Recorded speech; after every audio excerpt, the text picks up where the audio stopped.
Are you looking for world-class health and wellness advice combined with a dose of inspiration and spiritual encouragement? You've come to the right place. This is nourishment for body and soul. This is Manna, and I'm Dr. Turner. Welcome.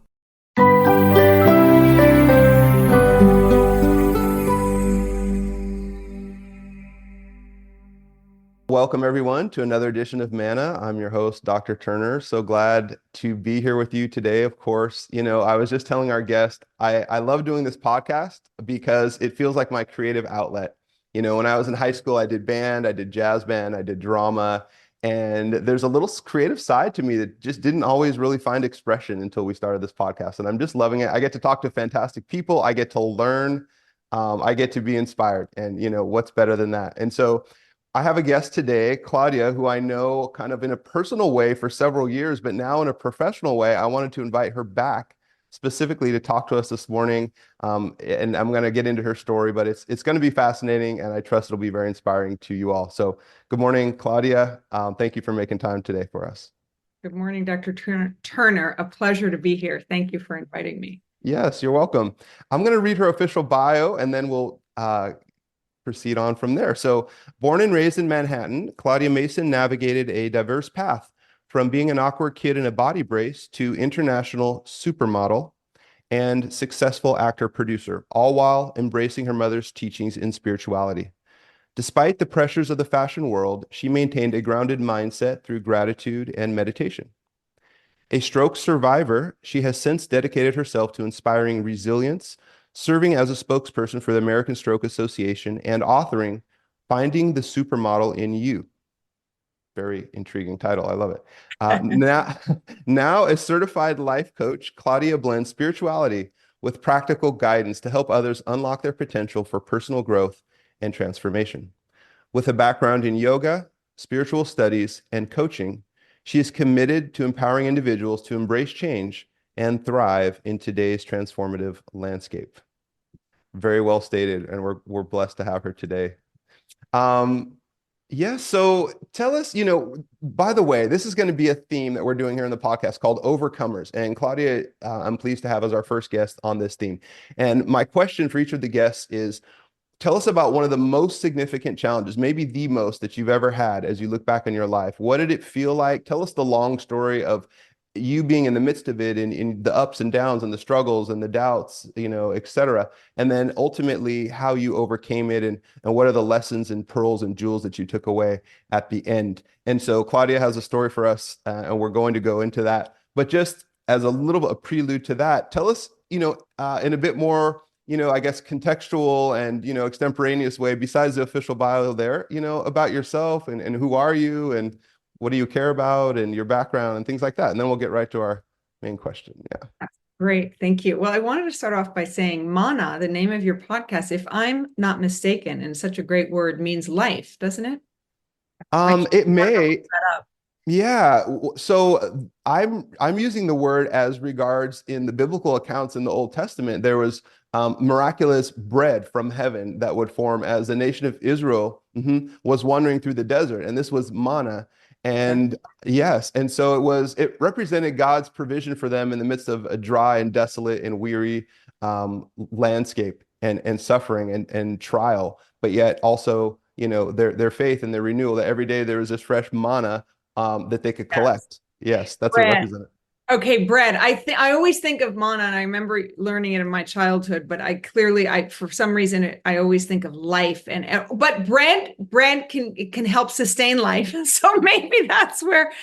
Anyway, I wanted to just acknowledge that, Dr. Turner, because it's such a wonderful name, and it resonates with me when we're thinking about life, and certainly my health crisis. But as you said, before getting to that, what I'm about is thriving, joy, lining up with the good in all of us. We're all human beings. We're all here to grow, to learn. Why did we come here in this form, in this capacity? Me, Claudia, you, Dr. Turner. There's so many questions that we haven't been able to yet answer. The human race. What is this whole? But I know that what I believe and what keeps me going and what excites me is the will to good, that idea, which I wrote about in my book, Finding the Supermodel in You, the will to good. which is also saying do the right thing, right? So what is lining up with the will to good? In any moment, I can line up with the will to good, the best of myself. And if I energetically come from that place and manifesting that, then law of attraction says that then it's pretty much, although you don't control anyone else, but it's easier then to line the other person to line up with their will to good. And then you're acting from such a wonderfully humane, moral, ethically high place that then we can thrive in life and move forward. I don't just mean in my personal life for me, no, for all of us in our personal lives. And then together, which affects not only the home life, but everything, you know. So I just what excites me is the will to good. And when you were doing this beautiful opening prayer just now, and I was so absorbing it and appreciating it and thinking about what I usually start my coaching sessions off with clients is from A Course in Miracles.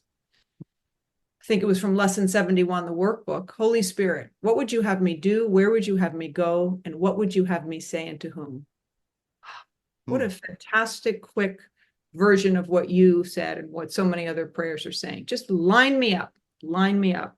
Let me do my best right now. Let me serve in the best way that you made me so that I can affect, hopefully positively, situations, people, whatever I have. And that's just so exciting, Dr. Turner. So the spiritual life, which I was always interested in as a kid, and of course, it's very awkward as a kid because you don't know what, you start thinking about God. And I wasn't raised in a religious household by any stretch. I was raised by my mom and her parents, and there was no religion. Certainly my mother wasn't interested, but she was very spiritual. So the great consciousness movements of the ages from all over the place, would be spoken about. And she was more drawn to the Eastern, like Buddhism was, we had Buddhist monks over at the house for dinner. And so it was always this great grounded sense of spirituality in the midst of a chaotic household of my mom and her life and situation. We don't have to go into that, but the grounding force was spirituality, and that just means everything to me. That keeps me going through all the difficult times personally, and then collectively. And certainly, boy, do we know that the last few years have been something, Dr. Turner. We don't have to tell you as a doctor. OMG. Yeah, I know. Truly. My mouth's hanging open here on the video if you didn't see it. But yeah, you're right. It's really been something. I always try to look for the positive, in any situation, right? And I'm sure as you do too. So it's easy to become cynical and dismayed and hopeless and frustrated and all of that, right? That's in some sense probably easier in the midst of a lot of difficulty than finding a reason for joy or a reason for moving forward. But it's so important, right? And especially as we want to lead others, we can't lead them to some place we've not gone ourselves. So I have to hold on to my optimism, my hope, my joy, and why would I feel that way? And it gets down to God, and it gets down to my spiritual grounding. But yes, it's so vital, and it's been tested like never before in my life. I've had some ups and downs and some times where I needed to keep my mind strong, but never, probably more than in the last few years, have I had to just my mental discipline is like, I got to show up today. I got to be my best self, right? I have to be Dr. Turner. I have to solve some people's problems. I can't be up all night watching the news and getting frustrated and angry, and develop a drinking habit and, just let myself go. I can't, so it's like, God, help me to show up, to be in a right mind, a right spirit, a healthy body. Someone's going to need me today. That's the feeling. And I'm sure you felt that way too. Yes. Yes. And how great it is to be needed, and that we can, because you and I are both in the healing arts. I came from the performing arts. I still am in the entertainment industry because of the scope of the career I had. Yeah. But day to day, it's the healing arts. And what is the healing arts? There are doctors like yourself in the healing arts, and then there are spiritual life coaches certified like myself in the healing arts, and so much in between. I love it. And how blessed are we that we get to be in service to our fellow humans by this gift that we have. I really believe that it's so exciting, Dr. Turner. And coming from my whole life in the entertainment industry, from when I was very young, as much as I loved that as a child, we, all human beings, most human beings have a lot of different talent areas. Yeah. if they're not nurtured, you don't see them, and we know how lives can go. Mm-hmm. But most of us have a lot of different talent areas and abilities, well, Mm-hmm. and interests. For me, fundamentally, absolutely the performing arts since I was little, for sure. At Mm-hmm. the same time, the spiritual life called to me. But I Mm-hmm. was taken by the entertainment industry in a good way, discovered, in other words. I don't mean taken in a bad way. I was discovered by a modeling scout, had a huge modeling career that is wonderful. Thank God for that in so many ways. One of the reasons we're also sitting here today Mm-hmm. Yeah. on great opportunities. And at the same time, it was at a certain point in my life needing to go, okay, this whole spiritual life, you have a lot of tools and you use them, but what's going on? And why I need to nurture and go down that road a little more in my life. And Mm-hmm. all of this, when as a model, no one wants to hear you speak generally, right? We know that. Mm-hmm. You're in the business of helping to sell clothing and bags and makeup and hair tools and accessories, and the dream of how a Western culture in today, right now in human history, sees women. In other words, women used to be painted as very round and voluptuous, and that was ideal at one point, right? In human history. And we are in times, obviously, for, if not more than 100 years, of the very tall, thin female form being considered it. So, you think of all of this. It's fascinating when you peel back all of this. Who's to say what is beautiful, what is not? But I came in a time when my physical body was it for the entertainment industry, for modeling specifically. And as a model, no one really wants to hear what you have to say. Of course, things are changing, but that's what it is. Even as an actor, which I also did, Dr. Turner, Yeah. and have a resume. Of course, you open your mouth. It's a different craft than modeling, but you're speaking someone else's words predominantly. Again, it's not a you. So for me, it was like, oh God, I was dying to speak and to say, hey, inner life is key. That's how we get through anything. That's how we overcome. And this beautiful theme that you have of overcoming, I mean, one of my spiritual teachers, when I told him that I had the stroke, which I know we'll get to, he immediately, it affected him. He was very sad to hear that, but he immediately had these two words that came up: survived and overcame. He said, that's what you did. And I never forgot that. And we spoke about that. So when you said your theme was overcome, it just gave me chills. Overcome. It's been huge for me, that whole idea. And isn't it for everyone? What is life? Do we come into life and just everything is easy, whatever that means? Sure, some human lives go that way, but I'm not sure what defines easy. We could spend hours talking about that. And then if it's because I have all the money in the world and I don't have anything to do and I don't have to do anything but sit, well, why are you here then? So again, not putting down people who have all the money in the world, but that's not a goal.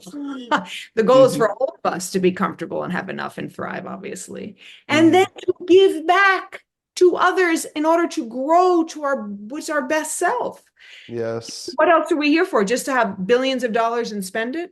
I don't think that is an insane goal. And then we start to get jealous and think that I should have more than he or she has. And then we start killing each other and the mess.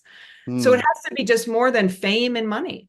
And because I was given fame and money at a young age by shooting to the top of the modeling industry, as wonderful as that was for obvious reasons, there was a whole dark side, which we also know is part of the entertainment industry. And if I did not have some spiritual tools, I don't know where I would be. If I hadn't had the grounding that I was raised with, I don't know where I would be. Because money and fame does not mean anything unless you have your spiritual health, emotional health, mental health, physical health, as you know. I mean, it doesn't mean anything other than, yes, you're not going to be on the street. So that means something. Excuse me. That's huge. Yeah. But it does not guarantee happiness or health or doing the right thing. So for me, it was like, I just got to a point of, and the stroke, well, I'm going to have to let you direct. Oh, yes, no problem. We're going to get right there. I can't wait, but I'm intrigued. I've got a question that's coming up as I'm listening to you. This is my essential question here. And I'll just frame it. I think of our interdependence as humans. Here we are on planet Earth, right?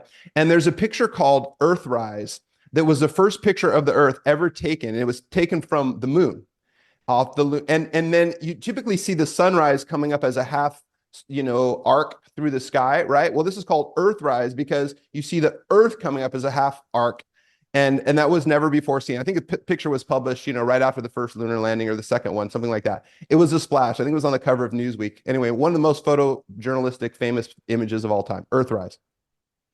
And then they have a picture of just the whole Earth for the first time ever taken from space, just hanging in this black orb, right? Now yes, this is emotional for me because what does this mean? Look at this. It's this beautiful orb of life with different colors and atmosphere, and it's just the right distance from the sun to not be too cold to not support life and not be too hot to burn up, and it has an atmosphere and gas and oxygen at the right dimensions and water in 3 phases which supports life. Like all of this, it's just so in this right place, just hanging in the middle of black space, like for as far as the eye can see, just empty blackness, right?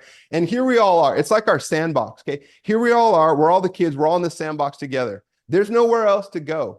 Okay, we need each other. If you don't come with your best self, then we lack, right? And if I turn and I want to become selfish and sociopathic, we all lack. There's only so much space in this sandbox, and we can make it great or we can make it terrible. It's up to us. We each have a contribution. We each have a calling from God. We have gifts. We have talents. We have responsibilities. Let's make it great because here we all are. There's no other blue orb sitting around anywhere close that I've seen that's easy to get to. So I'm just saying, it's up to us. We've got to make this great. And that's our responsibility to each other. So that gets me emotional. I'll have to preach another. Chills. Yes, absolutely. I'm here. Yes. Right. So this gets on your theme as you're talking about, I'll call it being others focused or others centered. You think about other people and our relationship to them. Right.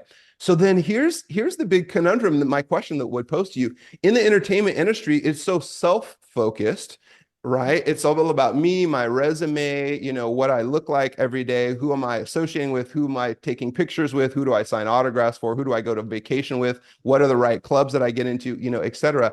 So how did you transition from that or battle out of successfully what is a huge self-focused, absorbed to the nth degree scenario that you found yourself in to actually being others focused and such? That's my. Absolutely. Great question. Thank you. Because I think honestly that I was raised with a mom, goes back to my mom again, was very grounded in spirituality. And she had a lot of well, everyone has shortcomings and everyone has their own unhealed trauma to work through. And there was a lot of that. But what was brilliant about her, one of the many things was this spiritual groundedness. And I got that from her, Dr. Turner. I also believe that we come into the world with is it a propensity to certain things? I was just called to God as a young kid. I wrote a poem about God. A lot of kids do. This is not, it's not just me, but it was in me. And she nurtured it to a certain degree and fed it. And so by the time I'm in I was discovered at age 13, shot to the top at 14. We definitely both my parents were like, you got to have high school and get into college. I mean, if the entertainment industry wants you that bad, fine, but you can't forego high school. I was just starting. So thank God I had these grounded also in that way, New York City parents without being a New York City elite sounding person. I have no interest in coming off that way, but they weren't small town where throw her to the wolves, money and fame, whatever they want. I didn't have those kind of parents. They're like, this is great that this is happening and you've just started high school. So we got to talk about all of this. We're not going to throw you to the wolves, but another reason why I had all of that. Yeah. So I didn't just think it's all the fame didn't just I was aware from the beginning of the dark side of it, Dr. Turner, always. So they adjusted. I went to a special high school, professional children's school in New York City that allowed for certain school hours to be professional hours, but the rigorous curriculum, by the way, private school. I got into 3 great colleges, but at that point, 4 years later, the business could have said, bye, you kept turning us down. Now we're, but they didn't. So I was in Europe for my college years. My point is to get everything back again, although it never had fully left, to the degree that the entertainment industry was excited about me, because there's always a new boy or girl coming along. We know that. Can be a short-lived industry.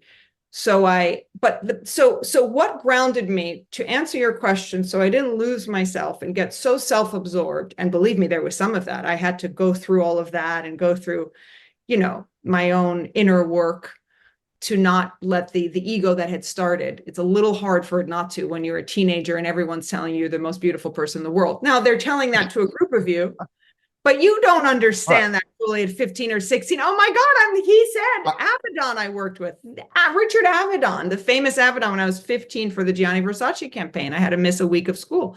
He is telling us 6 models there. There were 3 females and 3 males.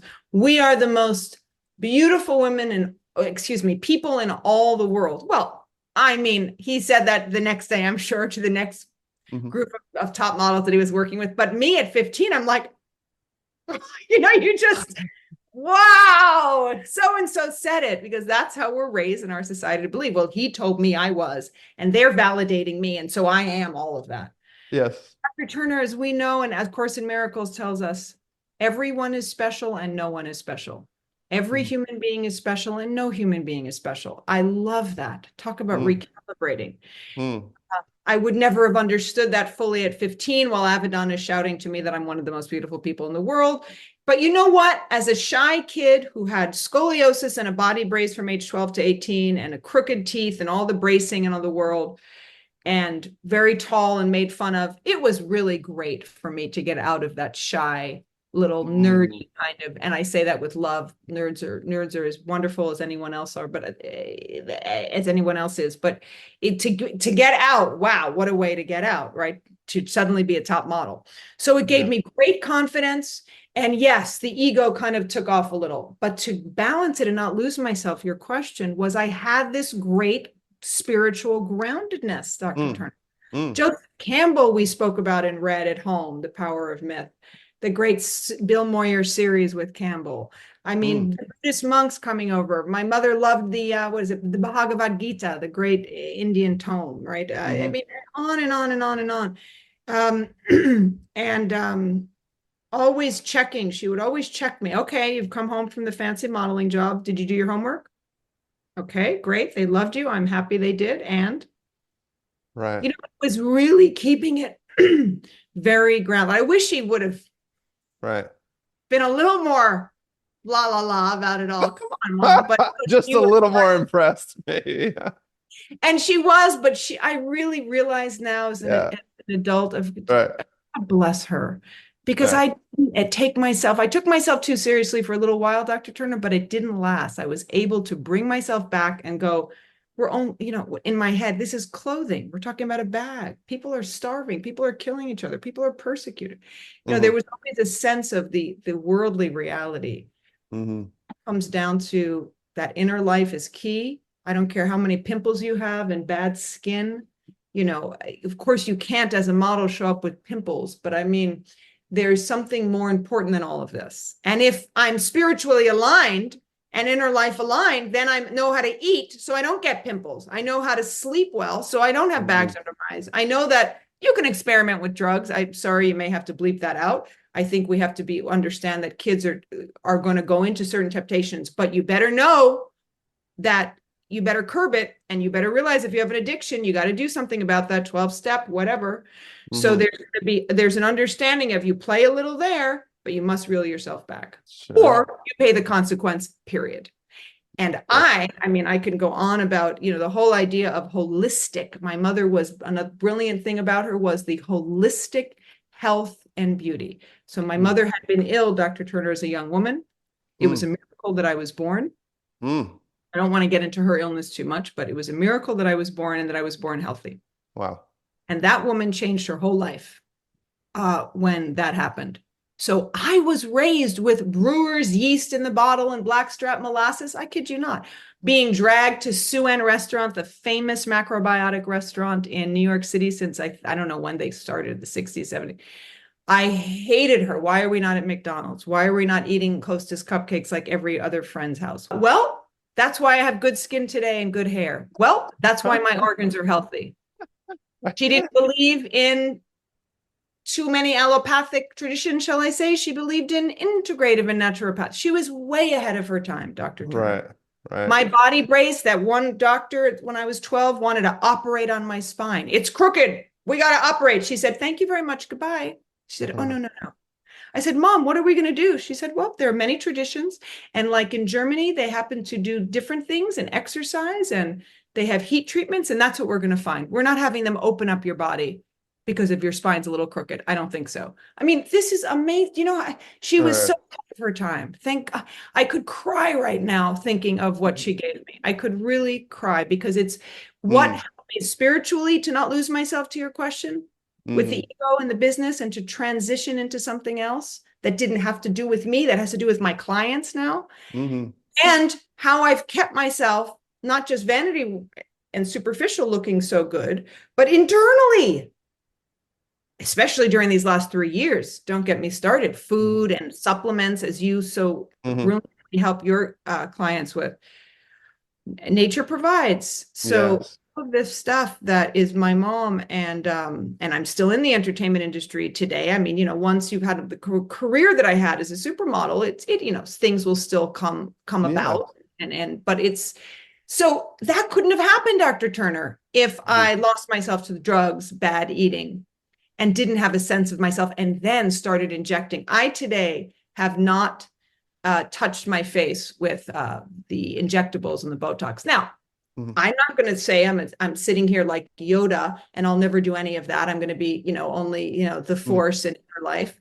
But I don't know what the future will bring for me, but I do not want to go under the knife or put potentially toxic chemical stuff into my body so that I can stay looking a certain way. No, I can do it other ways. There are a lot of other holistic beauty. So, I mean, I have to pause because you have to direct this. That's okay. Fantastic. I love it when people speak freely from the heart. It's the best. This wraps up another edition of Manna. I enjoyed our time together, and I hope that this has inspired you towards a healthy and happy life. Be blessed.